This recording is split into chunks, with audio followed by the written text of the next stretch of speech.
इस वीडियो में है क्लास 9 के सब्जेक्ट मैथ्स का चैप्टर नंबर 1 जिसका नाम है नंबर सिस्टम। नंबर सिस्टम का ये पार्ट 1 होगा। इसमें करेंगे चैप्टर का इंट्रोडक्शन। चैप्टर की एक्सरसाइजेज में जो भी क्वेश्चंस हैं उनको सोल्व करने के लिए जो भी इंपॉर्टेंट फॉर्मूले हैं, कॉन्सेप्ट हैं, सभी को एक एक करके डिटेल में एग्जाम्पल्स के साथ डिस्कस किया जाएगा। इसके अलावा चैप्टर की जो भी एक्सरसाइजेज हैं 1.1 से लेके 1.6 तक सभी की अलग अलग वीडियो बनाई गई है और सभी के लिंक आपको डिस्क्रिप्शन बॉक्स में प्रोवाइड किए गए हैं। सभी को देख लेना और अच्छी तरह से समझ लेना। चैप्टर का इंट्रोडक्शन पार्ट शुरू कर देते हैं नेक्स्ट पेज से।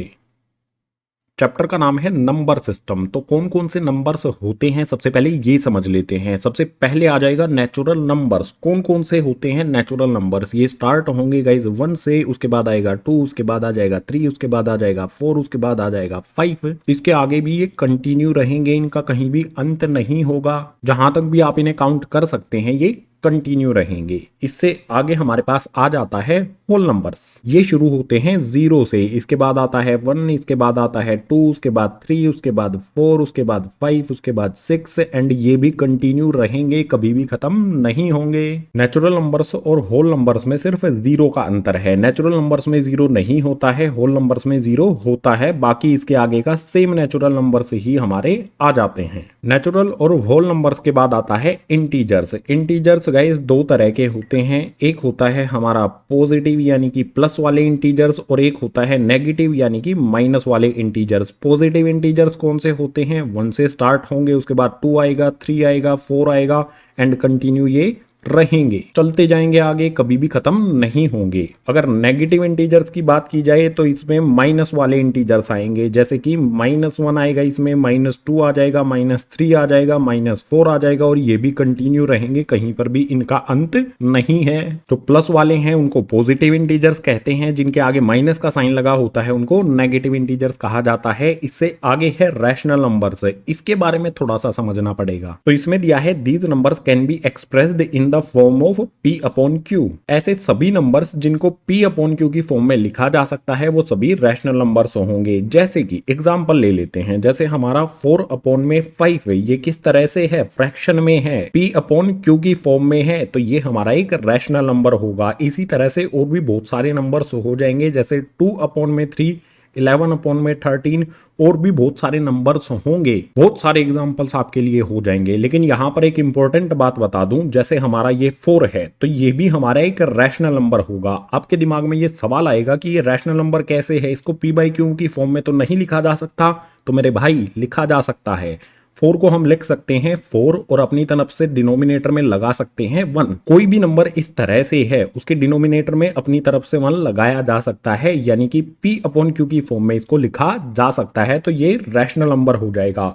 इसी तरह से अगर 8 है तो ये भी हमारा रैशनल नंबर होगा, क्योंकि 8/1 लिखा जा सकता है। अगर डिनोमिनेटर में 1 लगा देंगे तो 4/1 4 के ही इक्वल होगा, इसकी वैल्यू में कोई भी चेंज नहीं आएगा। सो ऐसे सभी नंबर्स जिनको P/Q की फॉर्म में लिखा जा सकता है वो रैशनल नंबर्स होंगे। इससे आगे आ जाते हैं इर्रेशनल नंबर्स पर। रैशनल नंबर्स का ये बिल्कुल उल्टा होता है। सो इसमें दिया है these numbers can not be expressed in the form of P/Q। ऐसे सभी नंबर्स जिनको P/Q की फॉर्म में नहीं लिख सकते हैं वो इर्रेशनल नंबर्स होंगे। जैसे कि पाई को P/Q की फॉर्म में नहीं लिखा जा सकता है। बहुत सारे स्टूडेंट्स कहेंगे कि पाई की वैल्यू तो 22/7 होती है और ये P/Q की फॉर्म में है। तो आपको बता दूं पाई की एग्जैक्ट वैल्यू ये नहीं होती है। पाई की एग्जैक्ट वैल्यू को P/Q की फॉर्म में नहीं लिखा जा सकता, यानी कि पाई एक इरेशनल नंबर है। बिल्कुल इसी तरह से √2 अगर इसको बाहर निकालेंगे या √2 को सोल्व करेंगे तो उसको P/Q की फॉर्म में नहीं लिखा जा सकता है, तो ये भी एक इरेशनल नंबर होगा। √3 भी एक इरेशनल नंबर होगा, √5 भी एक इरेशनल नंबर होगा, √4 इरेशनल नंबर नहीं होगा,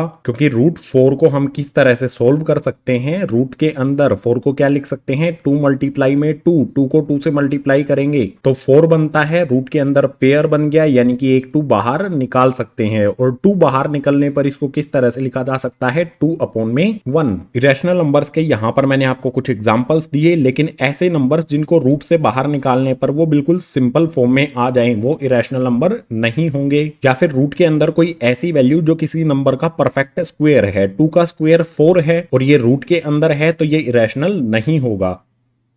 यहाँ पर 2 है, 3 है, 5 है, ये तीनों वैल्यूज किसी भी नंबर का परफेक्ट स्क्वायर नहीं है, तो ये हमारी इर्रेशनल होंगी। इरेशनल नंबर्स के बाद आ जाते हैं रियल नंबर्स पर। रियल नंबर्स में सब कुछ आ जाता है। पहले पढ़ लेते हैं क्या दिया है। It contain all rational and irrational numbers that can be represented on number line. आपको पता ही होगा, इस तरह से हमारी एक नंबर लाइन होती है, बीच में 0 होता है, इस तरफ 1 आता है, 2 आता है, उसके बाद और भी नंबर्स इस पे आगे कंटिन्यू रहते हैं। और जहां पर हमारा 0 है, इसके लेफ्ट साइड में -1 आता है, -2 आता है, -3 आता है, और भी नंबर्स इसमें कंटिन्यू इस तरफ रहते हैं। रियल नंबर्स में हमें कहा है कि इस नंबर लाइन पे जिस भी नंबर को रिप्रेजेंट किया जा सकता है वो सभी के सभी रियल नंबर्स होंगे। अब यहां पर देखो, नेचुरल नंबर्स 1 2 3 4 5 जो भी हैं उनको रिप्रेजेंट कर सकते हैं, यानी कि ये रियल नंबर्स होंगे। इसके बाद होल नंबर्स, इन सभी नंबर्स को भी नंबर लाइन पे रिप्रेजेंट किया जा सकता है, यानी कि ये भी हमारे रियल नंबर्स के अंदर ही आ जाते हैं। इसके बाद इंटीजर्स, पॉजिटिव वाले इस साइड में आ जाएंगे, नेगेटिव वाले इस साइड में आ जाएंगे। इंटीजर्स को भी इस नंबर लाइन पे शो किया जा सकता है, यानी कि ये भी रियल नंबर्स के अंदर आ जाएंगे। इसके बाद जो भी रैशनल नंबर्स हैं उनको भी इस नंबर लाइन पे शो किया जा सकता है। इर्रेशनल नंबर्स जो हैं उनको भी इस नंबर लाइन पे शो किया जा सकता है। तो नेचुरल नंबर्स से लेकर इरेशनल नंबर्स तक ये सभी के सभी रियल नंबर्स के अंदर ही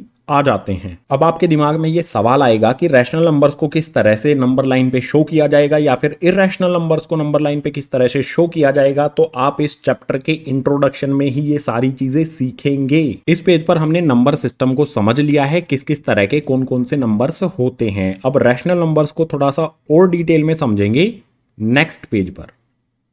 रैशनल नंबर्स के बारे में पीछे वाले पेज पर आपको बता दिया है, ये P/Q की फॉर्म में होते हैं। इनसे रिलेटेड एक्सरसाइज 1.1 में किस तरह के क्वेश्चंस दिए गए हैं और उनको किस तरह से सोल्व करना है, सारी चीजें समझ लेते हैं इस वाले पेज पे। एग्जांपल ले लेते हैं। यहाँ पर हमें एग्जांपल में दिया है find 5 rational numbers between 2/5 and 3/5। अगर हमें कोई भी 2 रैशनल नंबर दिए हों और उनके बीच में कुछ रैशनल नंबर से ही हमें फाइंड करने हैं, तो ये कैसे किया जाता है इसको समझ लो। सबसे पहले जो भी रैशनल नंबर दिए गए हैं उनको लिखेंगे। यहां पर हमारा पहला रैशनल नंबर 2/5 लिख लेंगे।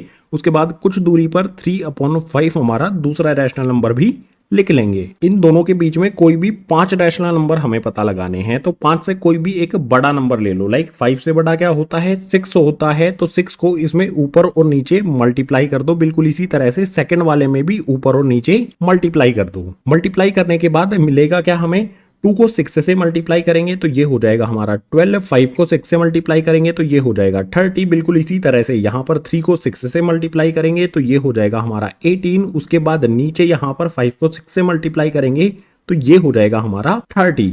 मल्टीप्लाई करने के बाद हमें 2 इस तरह से नंबर मिल जाएंगे। इसके बीच में जो भी रैशनल नंबर्स हैं वो यहाँ पर लिख देंगे, वही हमारा आंसर हो जाएगा। जैसे यहाँ पर 12/30 है, इससे नेक्स्ट नंबर क्या होगा हमारा 13/30। इसके बाद आ जाएगा यहाँ पर 14/30 और इससे नेक्स्ट होगा हमारा 15/30। इसी तरह से आ जाएगा यहाँ पर 16/30 और नेक्स्ट आ जाएगा हमारा 17/30। हमें 5 रैशनल नंबर्स पता लगाने थे इन दोनों नंबर्स के बीच में, तो सिंपली जितने भी नंबर पता लगाने हो उससे कोई भी बड़ा नंबर इन दोनों फ्रैक्शन में ऊपर और नीचे मल्टीप्लाई कर देंगे। जो भी नंबर्स हमें मिलेंगे उसके बीच वाले नंबर्स यहां पर लिख देंगे, वही हमारा आंसर हो जाएगा। जो भी स्टेप्स आपको बताए हैं इनको फॉलो करना है और आंसर आपका डिफरेंट भी हो सकता है। इन दोनों नंबर्स के बीच में रैशनल नंबर्स फाइंड करना इजी है क्योंकि डिनोमिनेटर यहां पर सेम है। अगर डिनोमिनेटर सेम नहीं होगा तो किस तरह से रैशनल नंबर फाइंड करेंगे ये समझ लेते हैं इस वाले एग्जांपल से। इसमें दिया है find 5 rational numbers between 2/5 and 3/4। इन दो नंबर्स के बीच में 5 रैशनल नंबर पता लगाने हैं। तो सबसे पहले डिनोमिनेटर अलग अलग है, डिनोमिनेटर को हमें इक्वल करना होगा। डिनोमिनेटर को इक्वल करने के लिए सबसे पहले यहां पर लिखेंगे 2/5, उसके बाद यहां पर एक साइड में लिखेंगे 3/4। डिनोमिनेटर में यहां पर 5 है, यहां पर 4 है। डिनोमिनेटर में वैल्यू इक्वल होनी चाहिए और इक्वल करने के लिए क्या किया जा सकता है, सिंपल तरीका बताता हूं। जो भी यहां पर डिनोमिनेटर में है उसको इस वाले फ्रैक्शन में ऊपर और नीचे मल्टीप्लाई कर देंगे। कर देते हैं यहां पर मल्टीप्लाई में 4/4। बिल्कुल इसी तरह से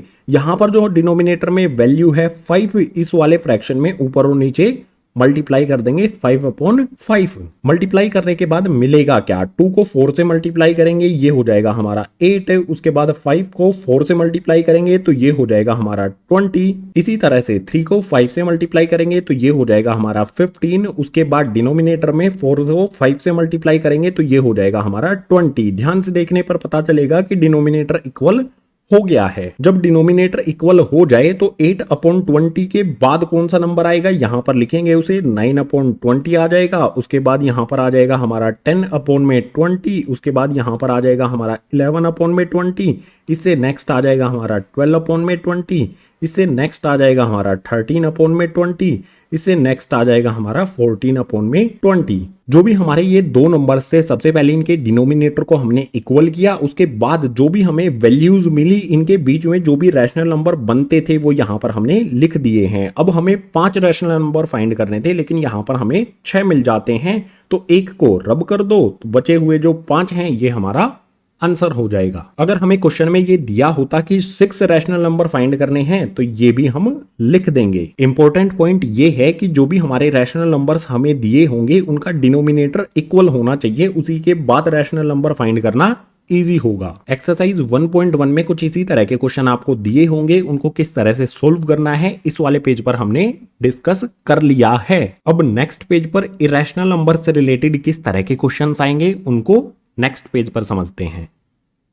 इरेशनल नंबर यानी कि ऐसे नंबर जिनको p/q की फॉर्म में नहीं लिखा जा सकता है, नहीं शो किया जा सकता है, वो सभी इरेशनल नंबर होंगे। ये आपको पीछे वाले पेजेस पर बता दिया गया था। इरेशनल नंबर से रिलेटेड एक्सरसाइज 1.2 में जो क्वेश्चंस आते हैं उन क्वेश्चंस को सोल्व करने के लिए जो भी कॉन्सेप्ट है उसको समझ लेते हैं एग्जाम्पल की हेल्प से। मान लीजिए हमें कोई इरेशनल नंबर दिया गया है और हमें बोला गया है कि इस इरेशनल नंबर को लोकेट करो नंबर लाइन पर। इसके लिए एग्जाम्पल यहां पर हमने लिया है locate √2 on the number line. √2 हमारा एक इरेशनल नंबर है, अगर इसको नंबर लाइन पे हमें शो करना है तो तरीका क्या होगा। या फिर √2 के अलावा अगर हमें कोई भी नंबर दिया गया है, जैसे √3 दिया गया है, ये भी एक इरेशनल नंबर है, √5 दिया गया है, ये भी एक इरेशनल नंबर है, √7 दिया गया है, ये भी एक इरेशनल नंबर है, इसके अलावा कोई भी इरेशनल नंबर है, इस तरह से उसको नंबर लाइन पे किस तरह से लोकेट करेंगे, कॉन्सेप्ट यहां पर समझना है हमें। इस कॉन्सेप्ट को समझने के लिए हमें जरूरत होगी ज्योमेट्री की,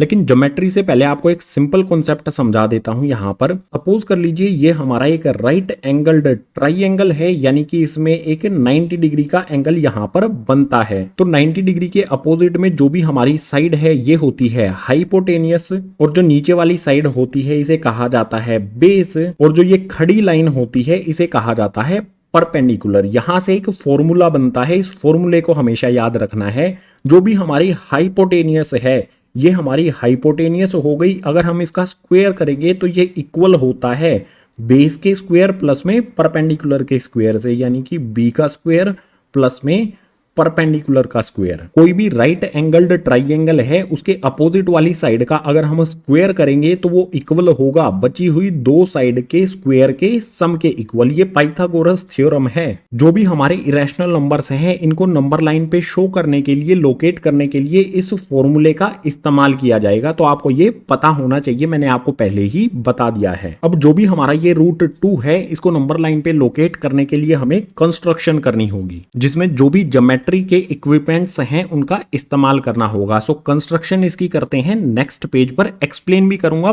पॉइंट टू पॉइंट सारी चीजों को। √2 को नंबर लाइन पर हमें शो करना है। सो सबसे पहले हमें जरूरत होगी एक नंबर लाइन की। स्केल रखेंगे, एक लाइन इस तरह से ड्रॉ कर लेंगे, इस लाइन के किसी भी पॉइंट पर एक मार्क लगा देंगे इस तरह से, और इसको नाम दे देंगे O, या फिर कह सकते हैं इसे 0। इसके बाद फिर से हमें स्केल का यूज करना है। यहां पर रखा जाएगा स्केल। जो भी हमारा 0 वाला पॉइंट है इससे हर 1 इंच पर, यहां पर मैं यूज कर रहा हूं 1 यूनिट इक्वल्स टू में 1 इंच। हर 1 इंच पर यहां से यहां तक 1 इंच होता है तो यहां पे एक पॉइंट बना देंगे। इसी तरह से यहां से यहां तक 1 इंच होता है, पॉइंट बना देंगे। इसी तरह से लेफ्ट हैंड साइड में भी करेंगे। जो भी हमारा ये पॉइंट है इससे 1 इंच यहां पर हुआ और नेक्स्ट 1 इंच यहां पर हुआ। जो भी हमने पॉइंट्स बनाए हैं इनको नाम देंगे अभी। जो भी हमारा ये वाला पॉइंट होगा 0 से नेक्स्ट वाला पॉइंट हो जाएगा हमारा 1, इससे नेक्स्ट वाला पॉइंट हो जाएगा हमारा 2। ये नंबर लाइन है तो आगे ये कंटिन्यू रहेगी, इसीलिए ये एरो हमने लगा दिया। इसके बाद जो भी हमारा 0 है, इसे लेफ्ट साइड में जो भी हमारा ये पॉइंट है ये हो जाएगा -1, इससे लेफ्ट जो है ये हो जाएगा -2, और इस साइड में भी हमारी नंबर लाइन कंटिन्यू रहेगी। नंबर लाइन हमने बना ली है। अब √2 को शो करने के लिए जो भी हमारा 0 वाला पॉइंट है, इससे 1 unit distance right hand side पर हमारा 1 है, इस वाले पॉइंट पर 90 डिग्री का एंगल बनाएंगे। 90 डिग्री एंगल बनाने के लिए यूज करेंगे D वाले स्केल का। सो D वाला स्केल रखेंगे यहां पर और 90 डिग्री के लिए पॉइंट लगा देंगे। ये हमारा 90 डिग्री का एंगल होगा इस वाले पॉइंट पर। इसके बाद जो भी हमारा ये वाला पॉइंट है, यहां से 90 डिग्री एंगल बनाएंगे और जो भी एंगल की लाइन रहेगी वो 1 इंच की होनी चाहिए, यानी कि 1 यूनिट की होनी चाहिए। सो हमने स्केल रखा, ये हमारा 90 डिग्री का पॉइंट है, यहां से यहां तक होता है हमारा 1 इंच। जो भी हमने ये लाइन ड्रॉ की है ये 1 इंच है और 90 डिग्री वाले पॉइंट को मैच करके ड्रॉ की है। सो ये एंगल हो जाएगा 90 डिग्री का। जो भी हमारा ये वाला पॉइंट है इसको नाम दे देंगे C। अब जो भी हमारा O और C है इसको एक सीधी लाइन में ज्वाइन कर देंगे स्केल की हेल्प से। सो यहां पर मैं स्केल रखता हूं, O पॉइंट से C पॉइंट को एक सीधी लाइन में ज्वाइन कर देता हूं। जो भी हमारा O से C तक का डिस्टेंस है, O से C तक की जो लाइन है वो हो जाएगी हमारी √2। अब यहां पर एक पॉइंट ये आ जाता है कि जो भी हमारा OC है ये नंबर लाइन पर नहीं है, इसको नंबर लाइन पर लाने के लिए क्या करेंगे, उसके लिए जरूरत होगी हमें कंपास की। जो भी हमारा कंपास होगा उसको O वाले पॉइंट पर रखेंगे और ओपन कर लेंगे C वाले पॉइंट तक। इस पॉइंट तक ओपन करने के बाद यहां से एक आर्क ड्रॉ कर देंगे नंबर लाइन की तरफ। जहां पर भी ये नंबर लाइन को टच करेगी इस पॉइंट को नाम दे देंगे D। OD जो है वो इक्वल होगा हमारा OC के, क्योंकि जो भी OC की लंबाई है वही OD की लंबाई होगी, क्योंकि ये दोनों लाइन OC और OD इस आर्क का ही रेडियस है। सेम आर्क का रेडियस हमेशा इक्वल होता है, इसीलिए OD और OC एक दूसरे के इक्वल होगा। इसके बाद यहां पर OD हमारा एज इट इज रहेगा इक्वल्स टू में OC कितना है, √2 है। सो इस OC की जगह पर लिख देंगे यहां पर √2, यानी कि O से D तक ये हमारा √2 यूनिट का डिस्टेंस होगा। यही हमें शो करना था। अब ये √2 कैसे हुआ इसको समझेंगे नेक्स्ट पेज पर।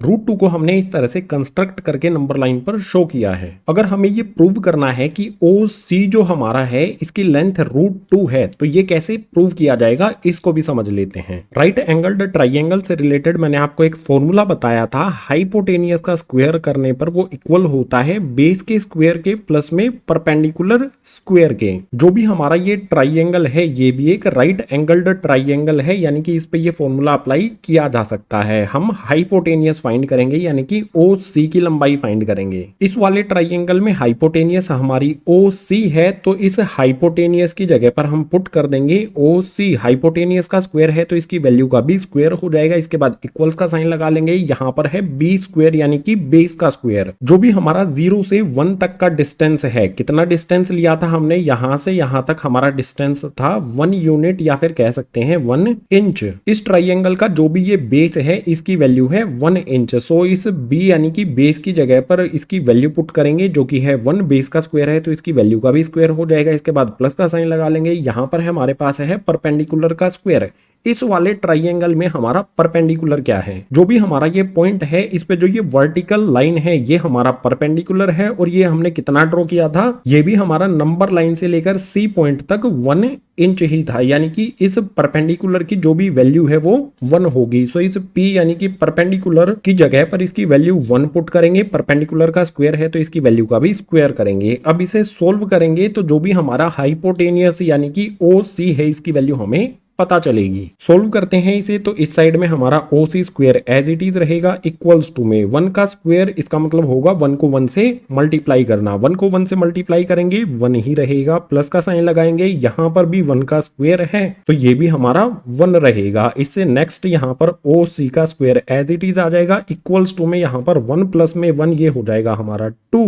OC स्क्वायर की वैल्यू 2 आ जाती है, लेकिन हमें तो OC की वैल्यू फाइंड करनी है, यानी कि इस स्क्वायर को हटाना होगा। और स्क्वायर को हटाने का सबसे अच्छा तरीका होता है रूट लगा दो। अगर हमने इस साइड में रूट लगाया है तो इस साइड में भी रूट लगाना पड़ेगा। सो इस साइड में 2 पे भी रूट हमने लगा दिया। ओ सी पे जो स्क्वायर लगा है, इस स्क्वायर से ये वाला रूट कैंसिल हो जाएगा। हमेशा याद रखना इस बात को, स्क्वायर से रूट कैंसिल हो जाता है। सो इस स्क्वायर से रूट कैंसिल होने पर हमें मिलेगा ओ सी इक्वल्स टू में √2। अगर हम कोई ऐसा ट्राइंगल ड्रॉ करें जिसका बेस 1 यूनिट है और उसका परपेंडिकुलर भी 1 यूनिट है, तो जो हमारा हाइपोटेनियस होगा, ये वाली साइड होगी, वो √2 के इक्वल होगी। इसी कॉन्सेप्ट का यूज करके हमने यहाँ पर ओ सी की जो लंबाई है वो √2 रखी है। √2 के अलावा बहुत सारे नंबर्स हैं, जैसे कि √3, इसके बाद √5, इसके बाद √7। इसी तरह के जो भी नंबर्स हैं, इरेशनल नंबर्स हैं, आप उनको ट्राई कर सकते हो नंबर लाइन पर लोकेट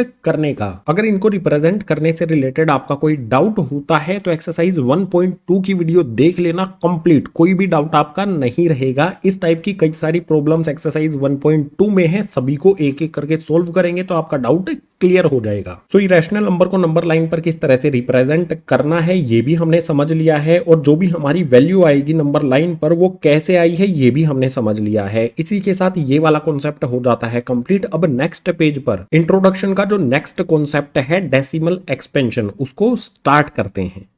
डेसिमल एक्सपेंशन इस चैप्टर का एक इंपॉर्टेंट पार्ट होता है। सो डेसिमल एक्सपेंशन क्या होता है? जब किसी फ्रैक्शन को सोल्व करेंगे तो हमारा आंसर डेसिमल की फॉर्म में आएगा, उसी को डेसिमल एक्सपेंशन कहेंगे इस फ्रैक्शन का। डेसिमल एक्सपेंशन के टोटल 3 टाइप होते हैं। तीनों टाइप्स को समझने के लिए यहाँ पर हम 3 प्रॉब्लम्स को सोल्व करेंगे। सबसे पहले है 7/8, इसका मतलब होगा 7 को 8 से डिवाइड करना। इसी तरह से 10/3 का मतलब होगा 10 को 3 से डिवाइड करना, और यहाँ पर √2 इक्वल्स टू में इसका मतलब होगा इस रूट को हटाना, या फिर ये भी कह सकते हैं कि ये किस वैल्यू का परफेक्ट स्क्वायर है ये पता लगाना। और ये पता लगाने के लिए यूज किया जाता है लॉन्ग डिवीजन मेथड, जो आप क्लास 8 में पढ़ चुके हैं। सो जो भी हमारी ये तीनों प्रॉब्लम्स हैं, इनको फटाफट से आपके लिए सोल्व कर देता हूं, उसके बाद समझ पाएंगे डेसिमल एक्सपेंशन के तीनों टाइप्स के बारे में। जो भी हमारी ये तीनों प्रॉब्लम्स थी, तीनों को हमने सोल्व कर लिया है। 7/8 को सोल्व करने पर आया हमारा 0.875, जिसको हम लिख सकते हैं 0.875। इसका डेसिमल एक्सपेंशन होगा ये। बिल्कुल इसी तरह से 10/3 को जब हमने सोल्व किया तो हमारा आंसर आया 3.33।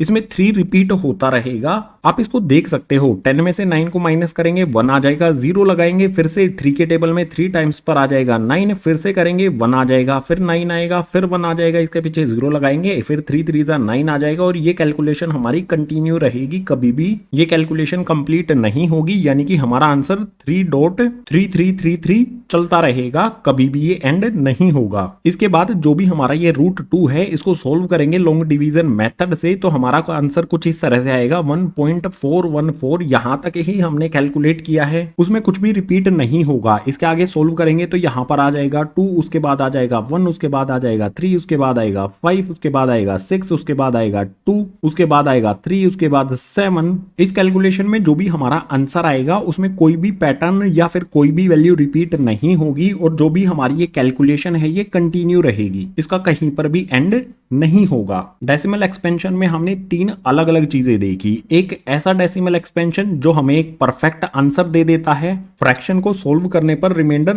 0 दे देता है। तो इस टाइप का जो डेसिमल एक्सपेंशन होगा उसे कहा जाएगा टर्मिनेटिंग डेसिमल एक्सपेंशन, जहां पर हमें परफेक्ट आंसर मिल जाए, रिमाइंडर 0 हो जाए। इसके बाद सेकंड कंडीशन में जो हमें आंसर मिला है, इसमें 3 रिपीट हो रहा है, और इस कैलकुलेशन में हमारा रिमाइंडर कभी भी 0 नहीं होगा। तो इस टाइप के डेसिमल एक्सपेंशन को कहा जाएगा non terminating repeating decimal expansion. इसमें कुछ भी टर्मिनेट नहीं होगा, कैलकुलेशन हमारी कंटिन्यू रहेगी, लेकिन सारी चीजें यहां पर रिपीट होंगी। आंसर में यहां पर 3 कंटिन्यू रहेगा, इसीलिए इसे कहेंगे नॉन टर्मिनेटिंग, यानी कि कभी भी खत्म नहीं होगा, और रिपीटिंग यानी कि जो भी आंसर है हमारा, जो भी वैल्यू है वो रिपीट होती रहेगी बार बार, हर बार। डेसिमल के बाद कोई वैल्यू रिपीट होती है तो उसको लिखने का एक तरीका होता है, इस तरह से हम इसको लिख सकते हैं 3.3। जो भी वैल्यू हमारी रिपीट होती है, 3333 डेसिमल के बाद रिपीट होता है, तो हम 3 पे बार लगा सकते हैं, इस तरह से एक छोटी सी लाइन लगा सकते हैं। इसका मतलब होगा कि 3 इसके आगे कंटिन्यू हो रहा है, इसका कहीं पर भी एंड नहीं है। इस तरह से भी लिख सकते हैं, इसके आगे डॉट डॉट डॉट लगा सकते हैं या फिर 3 पे बार भी लगा सकते हैं। इसके बाद थर्ड कंडीशन में जो डेसिमल एक्सपेंशन हमारे सामने है, इसमें ना तो कुछ रिपीट होता है और ना ही ये कभी टर्मिनेट होगा। ये वैल्यूज आगे कंटिन्यू रहेंगी जैसे जैसे हम इसको आगे परफॉर्म करते रहेंगे। सो इस तरह के डेसिमल एक्सपेंशन को कहा जाता है non terminating non repeating decimal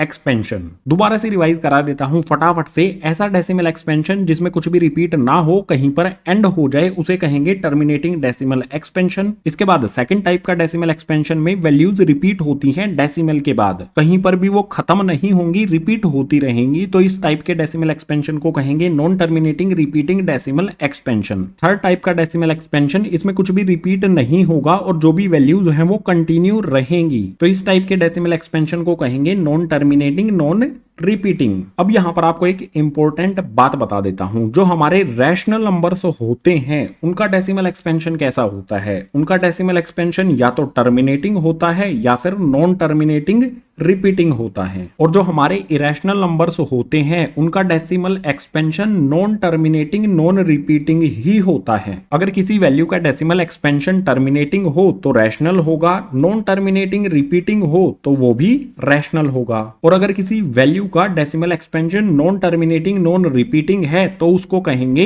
irrational. अब रैशनल नंबर्स में जो भी हमारा ये डेसिमल एक्सपेंशन हमें मिला है, इसको p बाई क्यू की फॉर्म में किस तरह से लिखा जाएगा, इसको समझ लेते हैं नेक्स्ट पेज पर।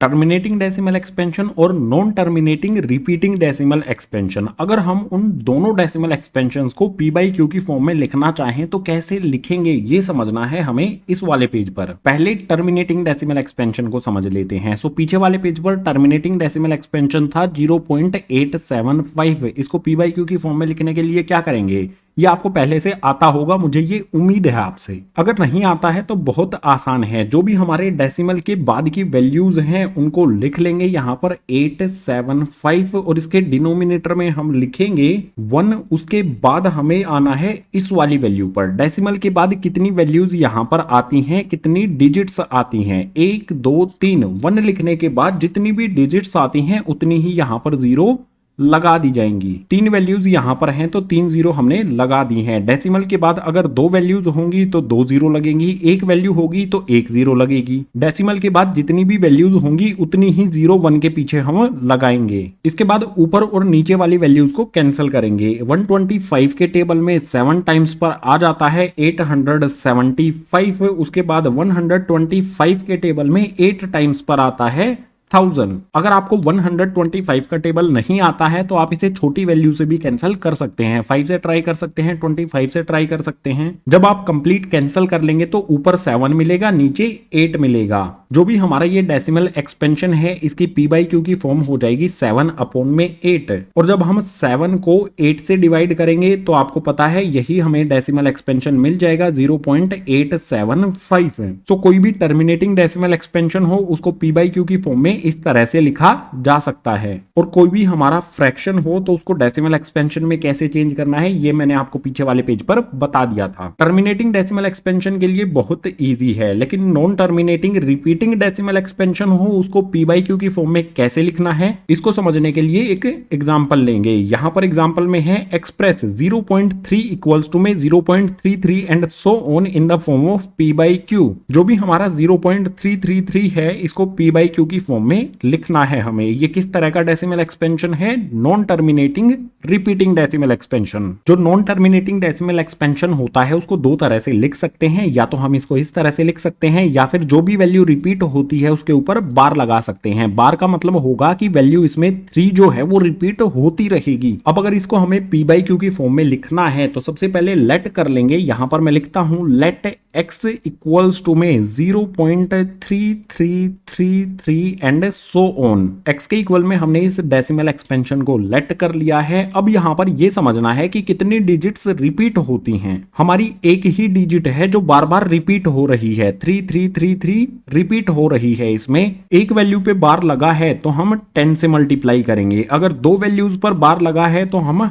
100 से मल्टीप्लाई करेंगे। अगर 3 वैल्यूज पे बार लगा है तो हम 1000 से मल्टीप्लाई करेंगे। अगर 4 वैल्यूज पे बार लगा है तो हम 10,000 से मल्टीप्लाई करेंगे। अब इनको मल्टीप्लाई करना कहां पर है? एक वैल्यू पे बार लगा है, एक वैल्यू रिपीट हो रही है बार बार वही, तो हमें 10 से मल्टीप्लाई करना है, लेफ्ट हैंड साइड वाली वैल्यू को भी और राइट हैंड साइड वाली वैल्यू को भी। ये हमारी फर्स्ट इक्वेशन होगी। इसके बाद इस फर्स्ट इक्वेशन को दोनों तरफ 10 से मल्टीप्लाई कर देंगे।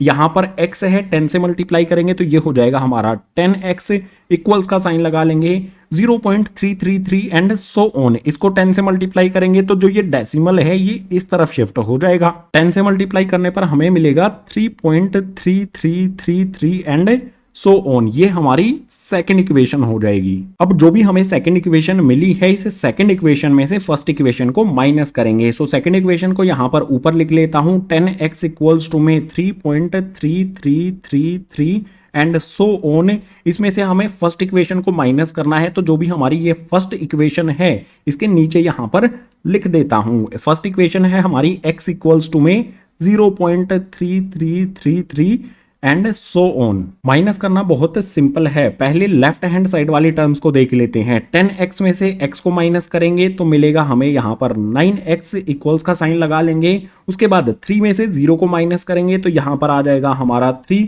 उसके बाद डेसिमल के बाद देखो 333 एंड सो ऑन, यहां पर भी 333 एंड सो ऑन। डेसिमल के बाद वाली वैल्यूज बिल्कुल सेम है, यानी कि 0.333 में से 0.333 को माइनस करेंगे तो हमें 0 मिलेगा। सिंपल सी बात है, 3 में से 0 को माइनस करेंगे 3 आ जाएगा। उसके बाद इन वाली वैल्यूज में से इन वाली वैल्यूज को माइनस करेंगे तो 0 आ जाएगा, या फिर कुछ भी लिखने की जरूरत नहीं है। अब यहां से x की वैल्यू फाइंड कर लेंगे। x की वैल्यू फाइंड करने के लिए x एज इट इज रहेगा, इक्वल्स टू में आ जाएगा 3, जो भी x के साथ 9 मल्टीप्लाई में है दूसरी तरफ शिफ्ट करेंगे तो यहां पर आ जाएगा डिवाइड में। 3 के टेबल में 3 आता है 1 टाइम पर और 3 के टेबल में 9 आता है 3 टाइम्स पर। जो भी हमारा x है इसकी वैल्यू आ जाती है 1/3।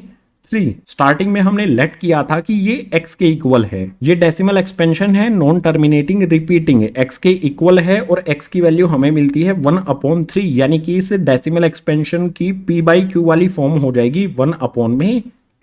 जो भी मेथड मैंने आपको ये बताया है, इस मेथड से non terminating repeating decimal expansions को p/q की फॉर्म में लिखा जा सकता है। सबसे पहले जो भी डेसिमल एक्सपेंशन होगा उसको x के इक्वल लेट कर लेंगे। जितनी वैल्यूज पर बार लगा है, जितनी वैल्यूज रिपीट हो रही हैं, एक वैल्यू रिपीट होगी तो 10 से मल्टीप्लाई करेंगे, 2 वैल्यूज रिपीट हो रही होंगी तो 10 से, 3 वैल्यू होंगी तो 1000 से और 4 वैल्यू हो रही होंगी तो 10,000 से मल्टीप्लाई किया जाएगा। यहां पर 3 हमारी जो वैल्यू है ये बार बार रिपीट हो रही है, एक ही वैल्यू बार बार रिपीट हो रही है तो 10 से हमने इधर और इधर मल्टीप्लाई कर दिया। उसके बाद इस इक्वेशन में से इस इक्वेशन को माइनस कर दिया और x की वैल्यू हमने फाइंड कर ली। वही हो जाएगा इस डेसिमल एक्सपेंशन की p/q वाली फॉर्म। डेसिमल एक्सपेंशन क्या होता है, किस किस टाइप का होता है, डेसिमल एक्सपेंशन को p/q की फॉर्म में कैसे लिखा जाता है, या फिर p/q की फॉर्म को डेसिमल एक्सपेंशन में कैसे चेंज किया जाता है, सभी चीजें डेसिमल एक्सपेंशन से रिलेटेड हमने यहां पर समझ ली हैं। अब चैप्टर का जो भी नेक्स्ट कॉन्सेप्ट है उसके लिए मूव करते हैं अगले पेज पर। Representing real numbers on number line. किसी भी रियल नंबर को नंबर लाइन पे शो किस तरह से किया जाएगा, रिप्रेजेंट किस तरह से किया जाएगा, इसको समझने के लिए एक एग्जांपल ले लेते हैं। जो स्टेप्स हम एग्जांपल में फॉलो करेंगे, क्वेश्चंस में भी आप यही स्टेप फॉलो करना, बिल्कुल सिंपली रिप्रेजेंट हो जाएगा कोई भी रियल नंबर नंबर लाइन पर। एग्जाम्पल में हमारे पास यहाँ पर है represent 5.37 on number line up to 5 decimal places. हमें एक नंबर दिया गया है 5.37, ध्यान से देखोगे तो 37 के ऊपर बार भी लगा है। इस नंबर को 5 डेसिमल प्लेसेस तक हमें किसी भी नंबर लाइन पर शो करना है, रिप्रेजेंट करना है। सबसे पहले जो भी हमारा ये नंबर है इसको 5 डेसिमल प्लेसेस तक लिखेंगे और 5 डेसिमल प्लेसेस तक हमारा नंबर क्या बनेगा, एक साइड में यहां पर लिख लेते हैं। नंबर हो जाएगा हमारा सबसे पहले तो 5.37 यहां पर लिखेंगे। जो भी हमारा डेसिमल है उसके बाद यहां पर 5 नंबर्स आने चाहिए और यहां पर 37 के ऊपर बार लगा है, इसका मतलब है कि यहां पर 37 रिपीट होगा। 37 के बाद फिर से आ जाएगा 37। देखो यहां पर कितने डिजिट हो गए हैं, 4 डिजिट हो गए हैं डेसिमल के बाद। हमें कितने चाहिए, 5 डेसिमल प्लेसेस तक करना है, तो उसके बाद फिर से 37 रिपीट होगा, लेकिन सिर्फ हम 3 लिखेंगे क्योंकि हमारे जो भी 5 डेसिमल प्लेसेस तक वैल्यू है वो कंप्लीट हो जाती हैं। जो भी हमारा ये नंबर है इसको हमें नंबर लाइन पर रिप्रेजेंट करना है, ये हमारी एक नंबर लाइन है। इस नंबर लाइन की शुरुआत होती है 0 से और ये जाता है 10 तक। हमें रिप्रेजेंट करना है 5.37373। तो सबसे पहले जो भी हमारा ये नंबर है इसका एक डेसिमल लेंगे, 5.3 तक हम लेंगे। 5.3 इस नंबर लाइन पर कहां पर आएगा? 5 और 6 के बीच में आएगा। तो जो भी हमारा ये 5 और 6 के बीच का डिस्टेंस है इसको यहां पर जूम इन किया जाएगा। जूम इन करने पर यहां पर 5.0 आ जाएगा, यहां पर 6.0 आ जाएगा। 5.0 के बाद 5.1, 5.2, 5.3, 5.4, 5.5, 5.6, 5.7, 5.8, 5.9 एंड लास्ट में 6.0 यानी कि 6 आ जाएगा। हमने सिंपली 5 और 6 को जूम किया है। जो भी हमारा ये नंबर था एक डेसिमल प्लेस तक तो हम इजीली यहां पर स्पॉट कर सकते हैं 5.3। अब इसके बाद एक डेसिमल और ले लेंगे, यहां पर हमारा नंबर हो जाएगा 5.37। 5.37 कहां पर आएगा? 5.3 और 5.4 के बीच में। तो जो भी हमारा ये 5.3 है और 5.4 का गैप है, इस गैप को जूम करेंगे। 5.3 यहां पर हो जाएगा 5.30 और 5.4 हो जाएगा यहां पर 5.40। बीच में आ जाएगा 5.31, 5.32, 5.33। इसी तरह से और नंबर्स यहां पर आ जाएंगे। हमें कौन सा नंबर चाहिए? 5.37। तो इजीली यहां पर स्पॉट किया जा सकता है, ये है हमारा 5.37। 5.37 मिलने के बाद एक डिजिट और बढ़ा के चलेंगे इसमें, जो हो जाएगा हमारा नंबर 5.373। उसके लिए क्या करना होगा? जो भी हमारा 5.37 है इसको और इससे नेक्स्ट वाले को जूम करेंगे। जूम करने के लिए पेज को थोड़ा सा ऊपर कर लेता हूं। 5.37 और 5.38 को यहां पर जूम करेंगे। 5.37 हो जाएगा हमारा 5.370 और 5.38 हो जाएगा हमारा 5.380। 5.37 के बाद यहां पर आ जाएगा 5.371, 5.372, 5.373, 5.374। इसी तरह से आगे वाले नंबर्स यहां पर आ जाएंगे और लास्ट में आ जाएगा 5.380। ये 3 डेसिमल प्लेसेस तक हमने वैल्यूज फाइंड कर ली हैं, यानी कि 5.373 ये हम इजीली स्पॉट कर सकते हैं। यहां पर आप देख सकते हो ये है हमारा 5.373। 3 डेसिमल प्लेसेस तक करने के बाद इसमें नेक्स्ट वाली डिजिट भी इंक्लूड करके रखेंगे तो हमारा नंबर बनेगा 5.3737। यानी कि डेसिमल के बाद 4 डिजिट आएंगी। अभी तक ये 3 डिजिट तक है। 4 डिजिट तक करने के लिए जो भी हमारा 5.37 है और 5.374 है इनको जूम करेंगे। 5.373 को जूम करने पर बनेगा ये 5.3730 और 5.374 को जूम करने पर हो जाएगा 5.3740। 4 डेसिमल प्लेसेस तक आ गए हैं और जो बीच की वैल्यूज हैं यहाँ पर एज इट इज आ जाएंगी, जैसा कि हमने ऊपर भी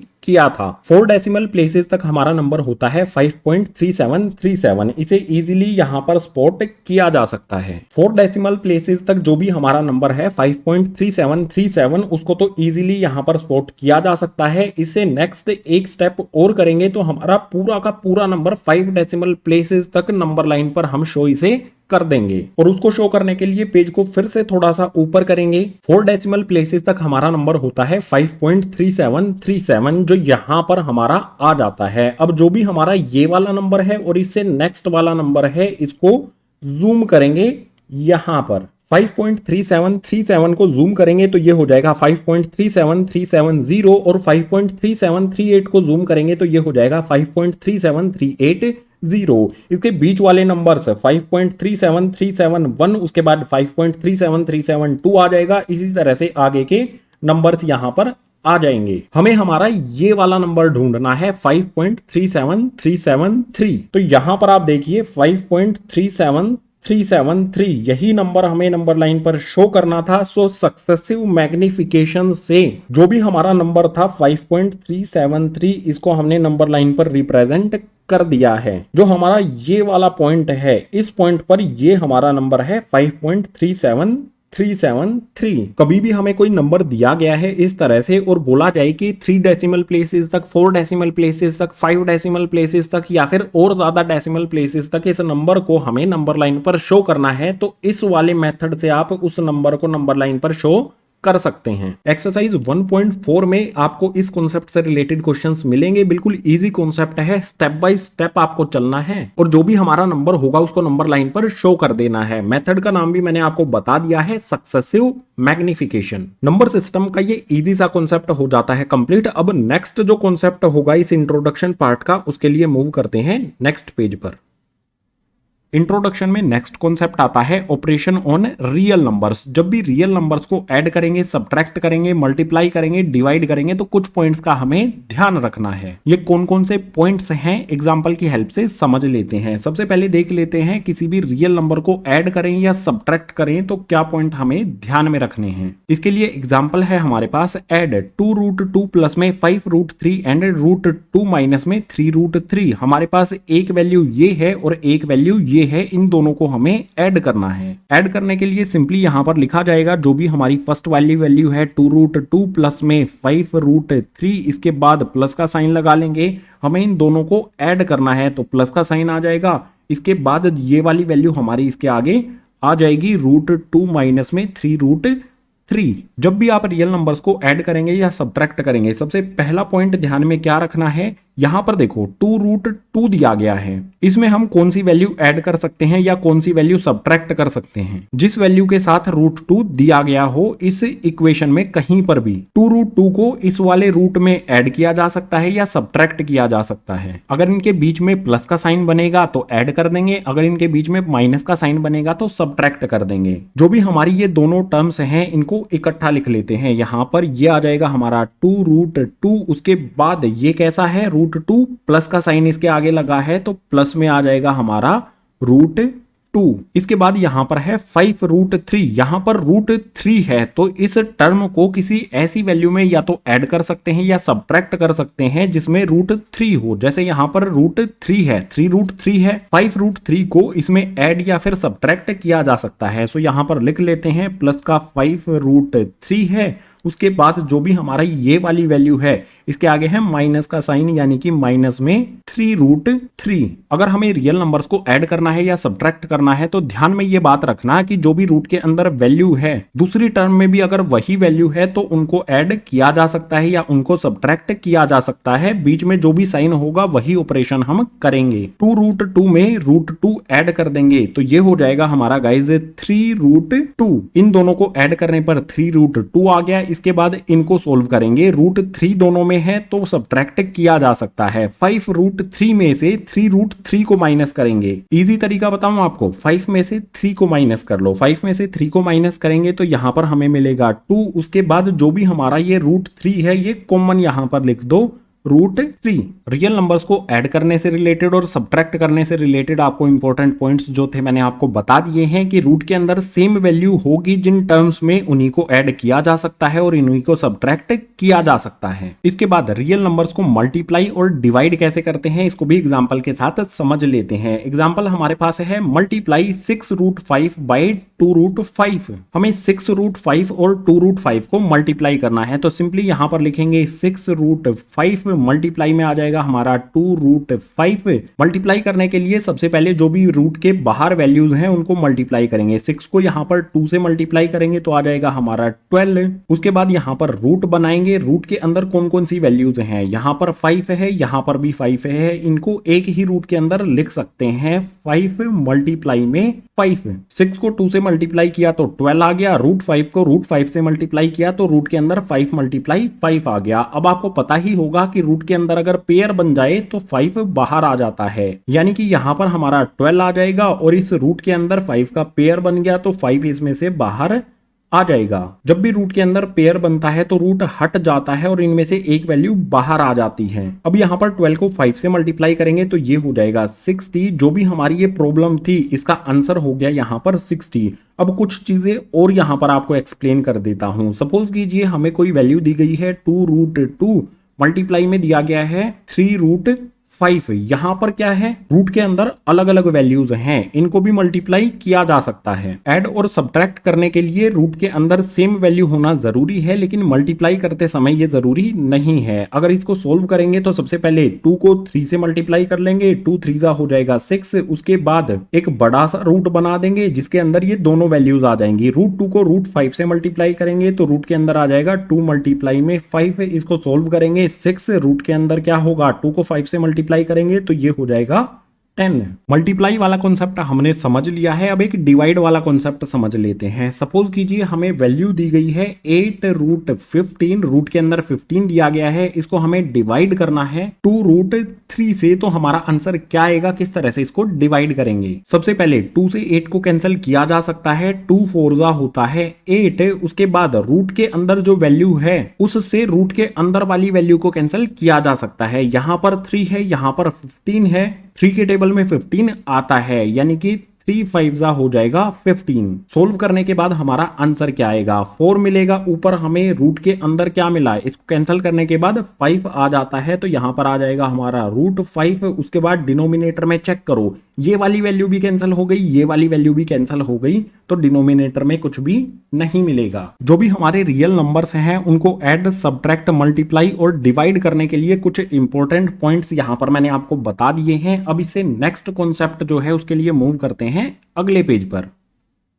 रैशनल नंबर और इरेशनल नंबर से रिलेटेड आपको 3 पॉइंट ध्यान में रखने होंगे। कौन कौन से 3 पॉइंट हैं, तीनों के तीनों यहां पर दिए गए हैं, एक एक करके समझ लेते हैं। सबसे पहले पॉइंट में दिया है द सम और difference of a rational number and an irrational number is irrational. Suppose कीजिए हमारे पास एक रैशनल नंबर है, एक इरेशनल नंबर है। अगर दोनों को ऐड करें या फिर दोनों का डिफरेंस फाइंड करें यानी कि माइनस करें तो हमें रिजल्ट में इरेशनल नंबर ही मिलेगा। इसको सिंपल तरीके से समझा देता हूं। सपोज कर लीजिए हमारे पास आर से कोई रैशनल नंबर है, आई से कोई इरेशनल नंबर है। रैशनल और इरेशनल को ऐड करेंगे तो रिजल्ट में जो नंबर मिलेगा हमें वो इरेशनल होगा। बिल्कुल इसी तरह से अगर डिफरेंस फाइंड करेंगे, सपोज कीजिए कोई रैशनल नंबर है, इसमें से हम इरेशनल को सब्ट्रैक्ट करेंगे तो रिजल्ट में यहां पर भी इरेशनल नंबर ही हमें मिलेगा। या फिर इरेशनल नंबर में से रैशनल नंबर को सब्ट्रैक्ट करेंगे तो भी हमें इरेशनल नंबर ही मिलेगा। ये हमें फर्स्ट पॉइंट बताता है। अब इससे रिलेटेड एग्जांपल भी आपको दे देता हूं। 2 हमारा एक रैशनल नंबर है, अगर इसमें हम ऐड कर दें रूट 3 जो कि इरेशनल नंबर है तो ये हमारा जो कंप्लीट नंबर बना है बॉक्स के अंदर ये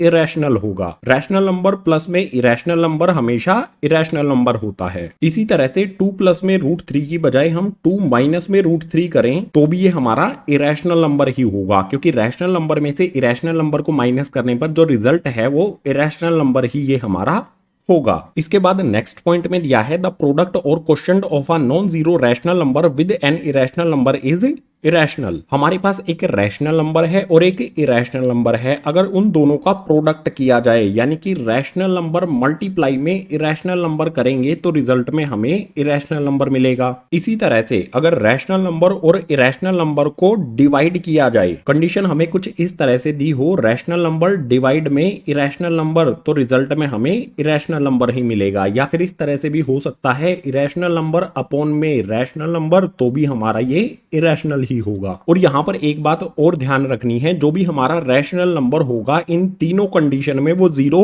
नहीं होना चाहिए। इसका एग्जांपल दे देता हूं। जैसे हमारे पास 2 है, इसमें मल्टीप्लाई कर देंगे रूट 3। हमने क्या किया, एक रैशनल नंबर में इरेशनल नंबर मल्टीप्लाई कर दिया तो ये हमारा नंबर बन गया इरेशनल। बिल्कुल इसी तरह से अगर हमारा यहां पर 2 है, डिनोमिनेटर में यहां पर 3 है, ऊपर रैशनल नंबर है, नीचे इरेशनल नंबर है, तो ये हो जाएगा हमारा इरेशनल नंबर जो भी बॉक्स के अंदर है। जो भी सेकंड पॉइंट में कंडीशन थी उससे रिलेटेड एग्जांपल भी मैंने आपको दे दिए हैं। तो आ जाते हैं थर्ड पॉइंट पर। इसमें है if we add, subtract, multiply और divide two irrational the result में बी रैशनल और इरेशनल। हमारे पास 2 इरेशनल नंबर हैं, अगर उनको ऐड करें, सब्ट्रैक्ट करें, मल्टीप्लाई करें या डिवाइड करें तो जो रिजल्ट में नंबर मिलेगा वो रैशनल भी हो सकता है और इरेशनल भी हो सकता है। सिंपल टर्म्स में आप इसे इस तरह से समझ सकते हैं, इरेशनल मल्टीप्लाई में इरेशनल जब करेंगे तो ये नंबर हमारा रैशनल भी हो सकता है या फिर इरेशनल भी हो सकता है, या फिर इरेशनल प्लस में इरेशनल करेंगे तो ये हमारा रैशनल भी हो सकता है और इरेशनल भी हो सकता है। इसी तरह से इरेशनल प्लस में इरेशनल करेंगे तो ये हमारा इस कंडीशन में भी रैशनल या फिर इरेशनल हो सकता है। और इसी तरह से इरेशनल डिवाइड बाय इरेशनल होगा अगर हमारा नंबर,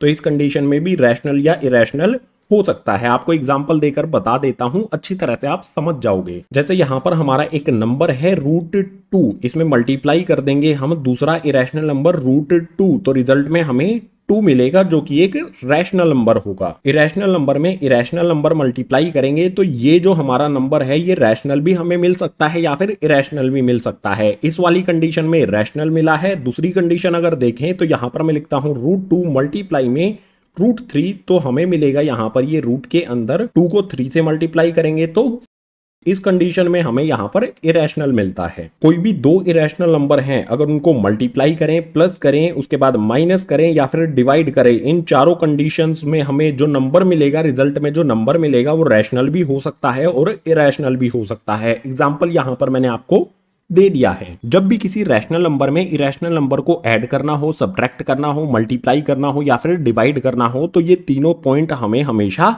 ध्यान रखने हैं। इन तीनों पॉइंट्स के बाद इंट्रोडक्शन का जो नेक्स्ट कॉन्सेप्ट है उसके लिए मूव करते हैं नेक्स्ट पेज पर।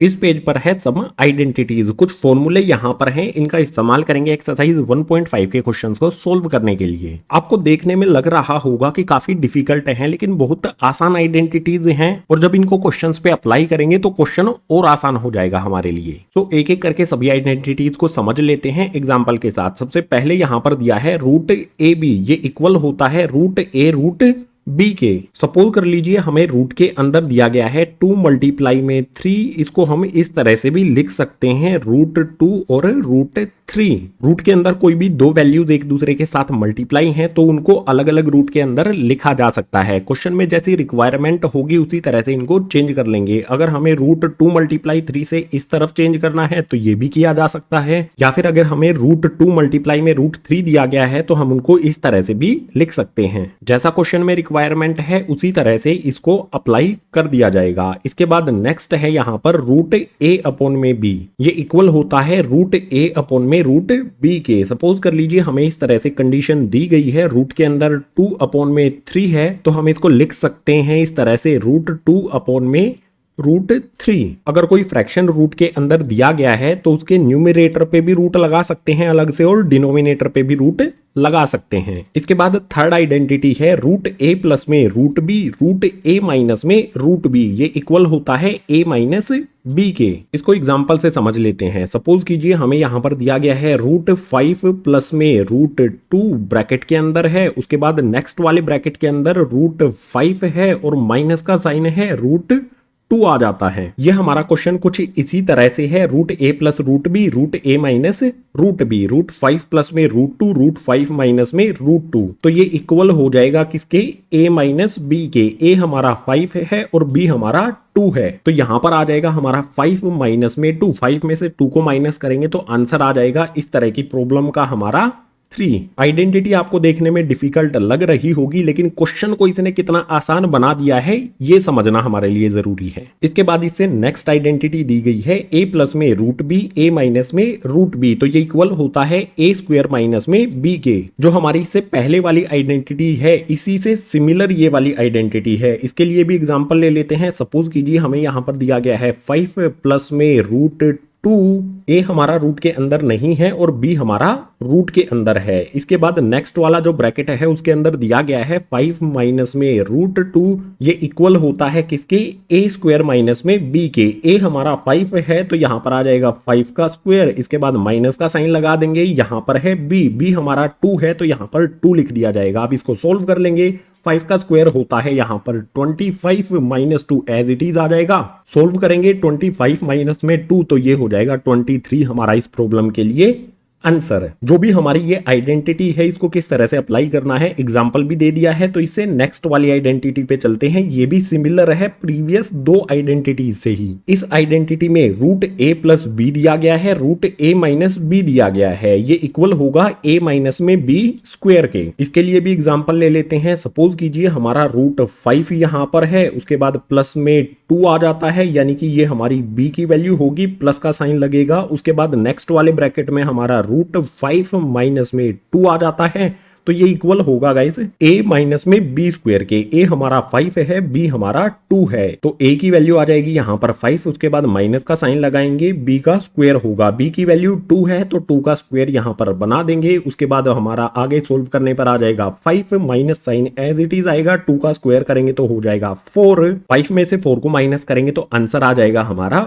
1। कितना आसान बना दिया है इन आइडेंटिटीज ने इस टाइप के क्वेश्चंस को। इसके बाद इससे नेक्स्ट आइडेंटिटी यहां पर आती है रूट ए प्लस में root B, root C plus में रूट डी, तो ये इक्वल होता है रूट ए सी प्लस में रूट ए डी प्लस में रूट बी सी प्लस में रूट बी डी। इस आइडेंटिटी को अगर याद नहीं रख सकते हैं तो समझने का तरीका बता देता हूं। सबसे पहले आप क्या करो, रूट ए को सी से मल्टीप्लाई करो तो हमारा ए सी बन जाएगा। उसके बाद रूट ए को आप डी से मल्टीप्लाई करो तो हमारा एडी बन जाएगा। जो भी हमारा रूट ए है उसको इस ब्रैकेट की दोनों वैल्यूज पहले सी से मल्टीप्लाई करेंगे ए सी, उसके बाद डी से मल्टीप्लाई करेंगे तो ए डी बन जाएगा। इसके बाद जो हमारा रूट बी है इस रूट बी को सी से मल्टीप्लाई करेंगे, उसके बाद डी से मल्टीप्लाई करेंगे। रूट बी को रूट सी से मल्टीप्लाई करेंगे तो बी सी बन जाएगा, रूट बी को रूट डी से मल्टीप्लाई करेंगे तो बी डी बन जाएगा। पहले रूट ए को इन दोनों वैल्यूज में मल्टीप्लाई करेंगे, उसके बाद रूट बी को इन दोनों वैल्यूज में मल्टीप्लाई करेंगे तो ये आइडेंटिटी हमारी बन जाएगी। अब इस आइडेंटिटी के लिए एक एग्जांपल भी आपके लिए लिख देता हूं। एग्जांपल में हमारे पास है रूट 2 प्लस में रूट 3, नेक्स्ट वाले ब्रैकेट के अंदर रूट 5 प्लस में रूट 7। इसको सोल्व करेंगे, ये कुछ इसी फॉर्म में हमें दिया गया है तो इस फॉर्म में इसको कन्वर्ट कर देंगे। सबसे पहले वाले ब्रैकेट के अंदर है ए सी, ए हमारा 2 है, सी हमारा 5 है, तो यहां पर इसको सोल्व कर लेते हैं। पहले वाले ब्रैकेट के अंदर आ जाएगा 2 मल्टीप्लाई में 5 है, सिंपली यहां पर लिखेंगे 2 मल्टीप्लाई में 5 है। इसके बाद यहां पर प्लस का साइन लगा देंगे, प्लस साइन के बाद रूट के अंदर है ए डी, ए हमारा 2 है, डी हमारा 7 है, तो यहां पर रूट बना लेंगे और इसके अंदर आ जाएगा 2 मल्टीप्लाई में 7। इसके बाद फिर से प्लस का साइन लगा देंगे, प्लस साइन के बाद यहां पर है बी सी, बी हमारा 3 है, सी हमारा 5 है, सो रूट के अंदर यहां पर आ जाएगा हमारा 3 मल्टीप्लाई में 5, प्लस का साइन लगाएंगे। इसके बाद लास्ट वाले रूट के अंदर आता है बी डी, सो यहां पर सबसे पहले तो रूट बना लो। अब हमारा बी क्या है 3 और डी है हमारा 7, यानी कि यहां पर आ जाएगा 3 मल्टीप्लाई में 7। अब इसको सोल्व कर लेंगे, रूट हमारा एज इट इज आएगा, 2 को 5 से मल्टीप्लाई करेंगे तो यहां पर आ जाएगा 10, उसके बाद प्लस का साइन लगा देंगे, 2 को 7 से मल्टीप्लाई करेंगे तो रूट के अंदर आ जाएगा हमारा 14, इसके बाद प्लस का साइन लगाएंगे, 3 को 5 से मल्टीप्लाई करेंगे तो ये आ जाएगा हमारा रूट के अंदर 15।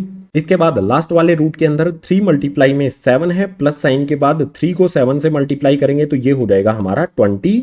सो जो भी हमारी ये प्रॉब्लम थी उस पे आइडेंटिटी को हमने किस तरह से अप्लाई किया है ये आपको समझ में आ गया होगा। इसको सोल्व कर लेंगे तो आंसर हमें मिल जाएगा। इसके बाद लास्ट वाली आइडेंटिटी सबसे इंपॉर्टेंट हो जाती है, इसको रब कर देता हूं। लास्ट वाली आइडेंटिटी को आप समझ लो, इसका एग्जाम्पल ले देता हूं। यहां पर लास्ट वाली आइडेंटिटी में root A plus root B का होल स्क्वायर दिया गया है, तो ये इक्वल होता है ए प्लस में 2 रूट ए बी प्लस में बी के। इससे रिलेटेड आपको एक एग्जांपल दे देता हूं। सपोज कीजिए हमें दिया गया है रूट 2 प्लस में रूट 3, इसका होल स्क्वायर किया गया है। ए हमारा फर्स्ट वाले रूट के अंदर होगा यानी कि 2, बी हमारा सेकंड वाले रूट के अंदर होगा यानी कि 3, ए की वैल्यू 2, बी की वैल्यू 3। अब इसको हम सोल्व करेंगे तो हमारा क्या आएगा, सबसे पहले ए आएगा जिसकी वैल्यू हमारी यहाँ पर 2 है तो 2 लिख देंगे, उसके बाद प्लस का साइन लगा लेंगे। जो भी हमारी ये आइडेंटिटी है, फॉर्मूला है, इसमें अलग से यहाँ पर एक 2 आता है, इस वाले 2 को लिख देंगे। इस 2 के बाद रूट बनता है, रूट बना लेंगे। यहाँ पर इस रूट के अंदर ए बी है यानी कि ए मल्टीप्लाई में बी है। ए हमारा 2 है, बी हमारा 3 है, रूट के अंदर ये दोनों मल्टीप्लाई हो जाएंगे, 2 मल्टीप्लाई 3 यहां पर आ जाएगा। इसके बाद प्लस का साइन लगा लेंगे, प्लस साइन के बाद यहां पर है बी, बी हमारा 3 है तो यहां पर लिख देंगे। जो भी हमारी ये प्रॉब्लम थी इस पर हमने आइडेंटिटी अप्लाई कर दी है। अब इसको सोल्व कर लेंगे, सिंपल है। जो हमारी सिंगल वैल्यूज हैं, जैसे यहां पर 2 है और 3 है, इन दोनों को ऐड करेंगे तो हो जाएगा 5। इसके अलावा बची हुई हमारी एक टर्म ये वाली है, इसको लिखेंगे 2 आ जाएगा, और रूट के अंदर 2 मल्टीप्लाई में 3 है तो ये रूट के अंदर 6 हो जाएगा। जो भी हमारी आइडेंटिटीज थी उनको किस तरह से अप्लाई करना है प्रॉब्लम्स पर, सभी को हमने एग्जाम्पल के साथ समझ लिया है। तो इस चैप्टर का जो भी नेक्स्ट कॉन्सेप्ट है उसके लिए चलते हैं अगले पेज पर।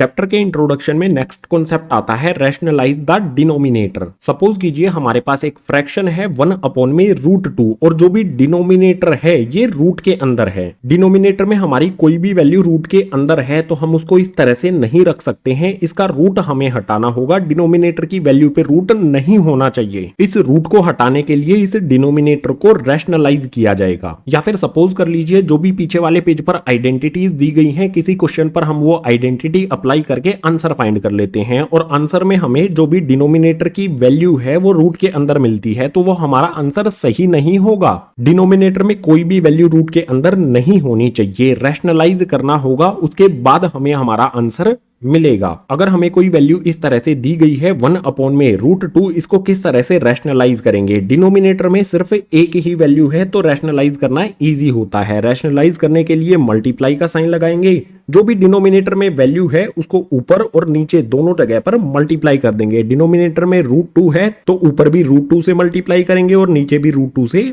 मल्टीप्लाई करेंगे। अब इसको सोल्व कर लेंगे।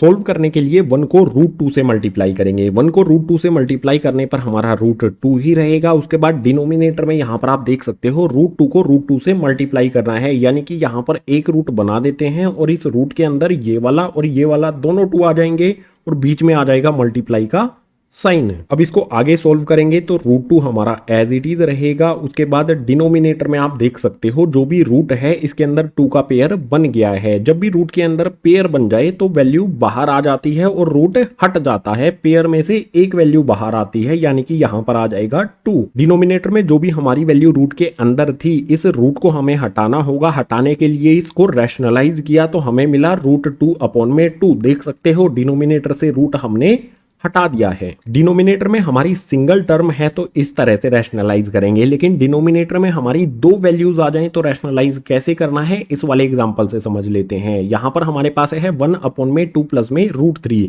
डिनोमिनेटर में जो भी हमारी वैल्यू रूट के अंदर दी गई है इसको रूट से बाहर निकालना होगा, तो रैशनलाइज करने के लिए यहां पर हम मल्टीप्लाई का साइन लगाएंगे। जो भी हमारी वैल्यू डिनोमिनेटर में है इसको ऊपर भी मल्टीप्लाई करेंगे, नीचे भी मल्टीप्लाई करेंगे, लेकिन एक छोटा सा चेंज करके। अगर यहां पर प्लस का साइन है तो माइनस साइन में चेंज कर देंगे और ऊपर और नीचे मल्टीप्लाई कर देंगे। अगर यहां पर माइनस साइन होता तो प्लस साइन लगा के ऊपर और नीचे मल्टीप्लाई कर देते। जो भी साइन यहां पर होगा उसको चेंज करके यहां पर ऊपर और नीचे मल्टीप्लाई कर देना है। यहां पर प्लस का है तो इसको चेंज कर देंगे माइनस में, मल्टीप्लाई करेंगे 2 माइनस में √3 और डिनोमिनेटर में भी 2 माइनस में √3। ऊपर और नीचे मल्टीप्लाई करने के बाद अब इसको सोल्व कर लेंगे। सोल्व करना आसान है। 1 को 2 माइनस √3 में मल्टीप्लाई करेंगे तो 2 माइनस √3 ही रहेगा, कोई भी चेंज नहीं आएगा। किसी भी वैल्यू में 1 मल्टीप्लाई किया जाए तो वो वैल्यू एज इट इज रहती है, कोई भी चेंज नहीं आता है। इसके बाद डिनोमिनेटर पर आ जाओ। डिनोमिनेटर में हमारे पास है 2 प्लस में √3, 2 माइनस में √3। पीछे वाले पेज पर जो आइडेंटिटीज हमने पढ़ी थी उनमें से किसी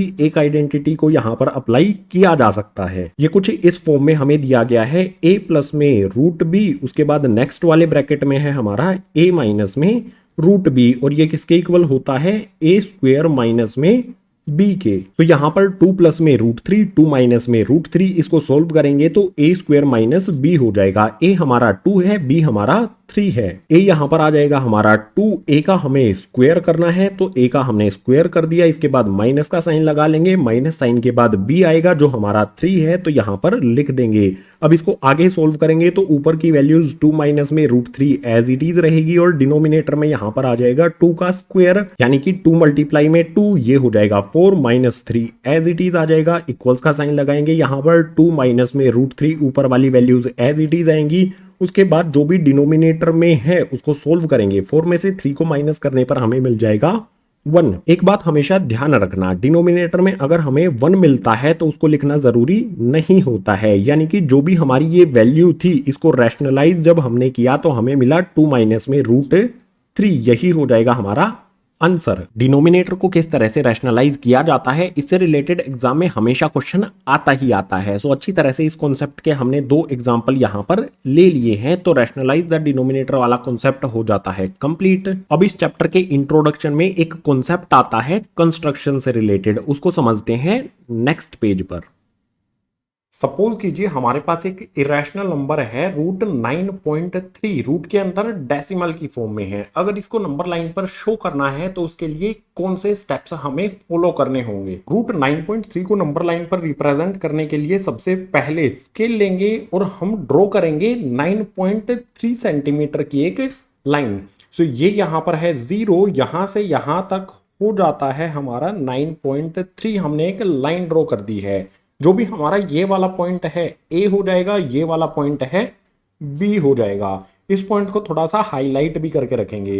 अब जो भी हमारा बी पॉइंट है, इस पॉइंट से 1 सेंटीमीटर आगे बढ़ा देंगे, इस लाइन को एक्सटेंड कर देंगे। सो यहां पर मैंने ये स्केल रखा, लाइन को मैंने 7 यहां पर है, 8 तक इस लाइन को आगे बढ़ा देते हैं। ये हमारा ए पॉइंट, ये हमारा बी पॉइंट और ये पॉइंट हो जाएगा हमारा सी।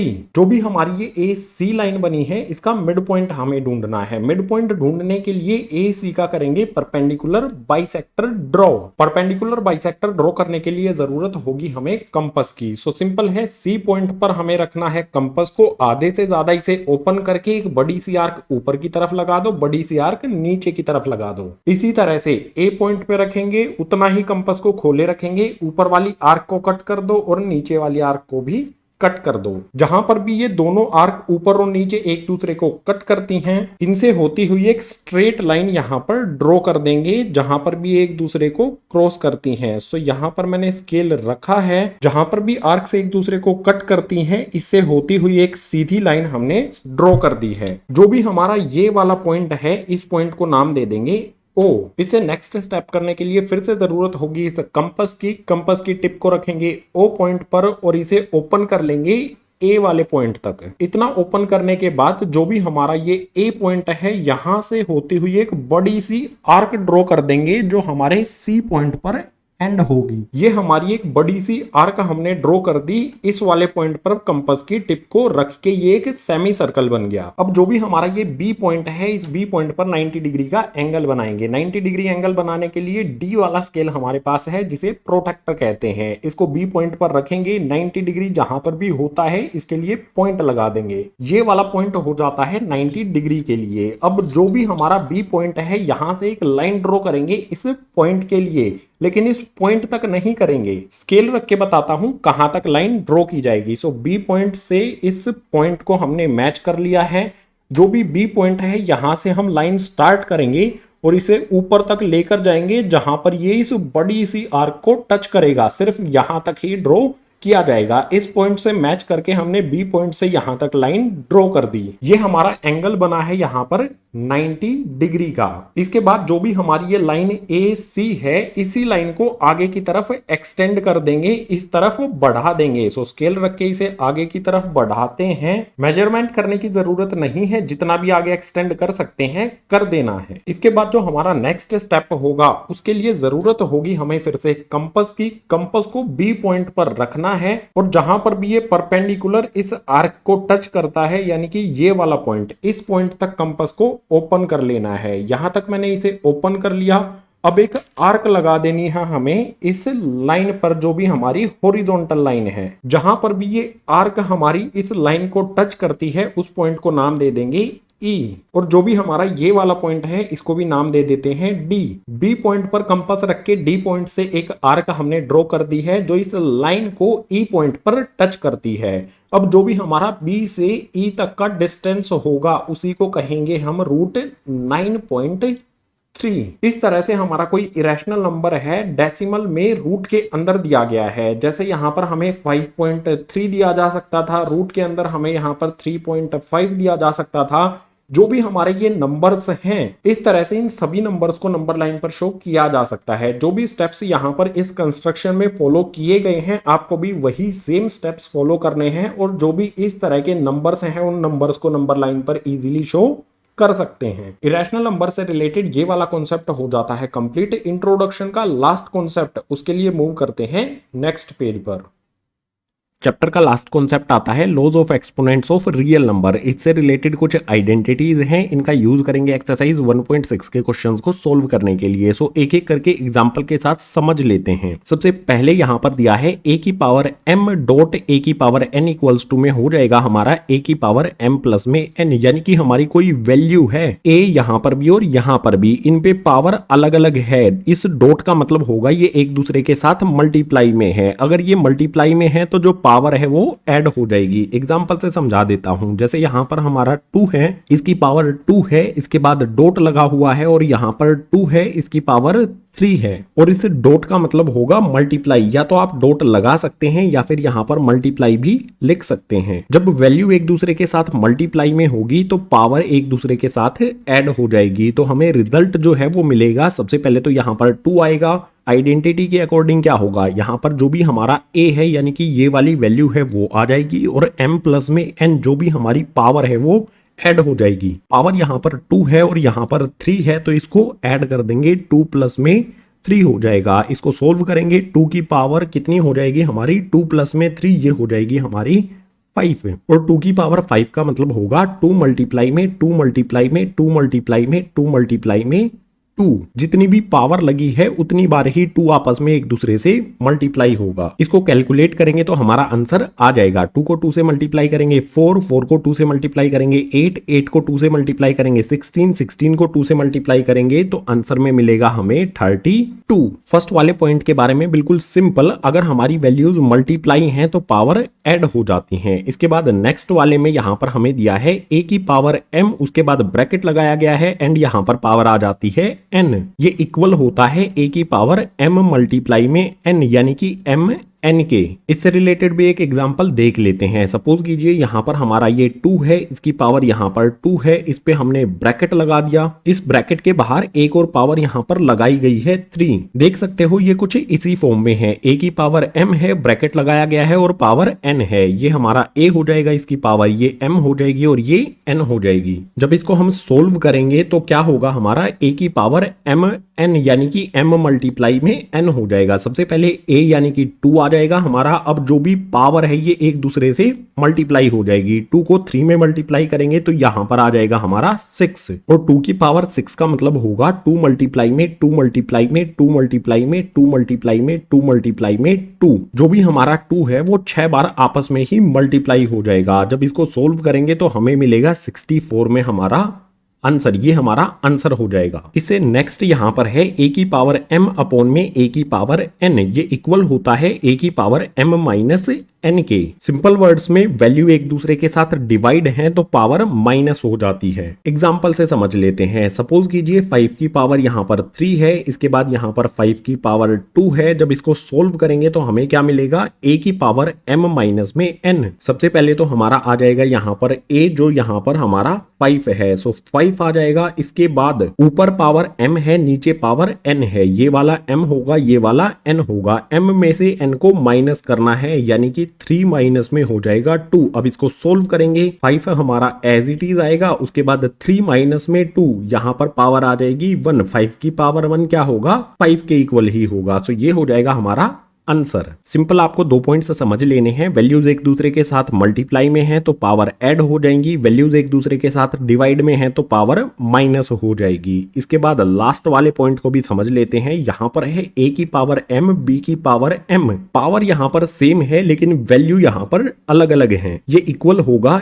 a b की पावर m, यानी कि जो पावर है यहाँ पर कॉमन आ जाएगी और जो भी हमारी वैल्यूज हैं वो एक दूसरे के साथ मल्टीप्लाई हो जाएंगी। इसके लिए भी एग्जाम्पल ले लेते हैं। सपोज कीजिए हमारे पास 2 है, इसकी पावर है 3, इसके बाद हमारे पास 3 है, इसकी पावर भी 3 है। आप देख सकते हो वैल्यूज हमारे पास अलग अलग हैं लेकिन पावर यहां पर सेम है। जब इसको सोल्व करेंगे तो जो भी हमारी वैल्यूज हैं वो इकट्ठी हो जाएंगी, यानी कि एक दूसरे के साथ मल्टीप्लाई हो जाएंगी। ए बी का मतलब होगा a मल्टीप्लाई में b। a हमारा 2 है, b हमारा 3 है, 2 को 3 से मल्टीप्लाई करेंगे तो ये हो जाएगा हमारा 6। अब a और b पर जो भी पावर m लगी थी, सेम पावर लगी थी, वो इस 6 पर लग जाएगी जैसे यहां पर लगी हुई है m। यहां पर पावर आ जाएगी हमारी 3। अब इसको सोल्व कर लेंगे। 6 की पावर 3 का मतलब होगा 6 मल्टीप्लाई में 6 मल्टीप्लाई में में 6 को 6 से मल्टीप्लाई करेंगे तो ये हो जाएगा 36, 36 को 6 से मल्टीप्लाई करेंगे तो ये हो जाएगा हमारा 216, ये हो जाएगा आंसर। रियल नंबर्स के जो भी एक्सपोनेंट्स होते हैं उससे रिलेटेड हमने कुछ लॉज, नियम समझ लिए हैं या फिर कह सकते हैं फॉर्मूले समझ लिए हैं एग्जाम्पल के साथ। यही चैप्टर का लास्ट कॉन्सेप्ट था। इसी लास्ट कॉन्सेप्ट के साथ जो भी नंबर सिस्टम का इंट्रोडक्शन पार्ट है ये हो जाता है कंप्लीट।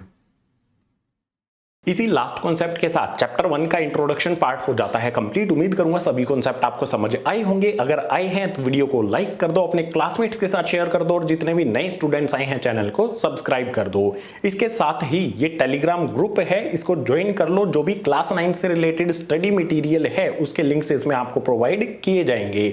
इस टेलीग्राम ग्रुप का लिंक डिस्क्रिप्शन बॉक्स में दिया गया है। इसके अलावा चैप्टर नंबर 1 की जितनी भी एक्सरसाइजेज हैं ये सारी की सारी सभी के लिंक आपको नीचे डिस्क्रिप्शन बॉक्स में प्रोवाइड किए गए हैं। सभी वीडियोस को देख लेना है और अच्छी तरह से चैप्टर नंबर 1 को समझ लेना है। सो वीडियो में इतना ही। मिलता हूं आपसे इसी तरह की नेक्स्ट एजुकेशनल वीडियो में।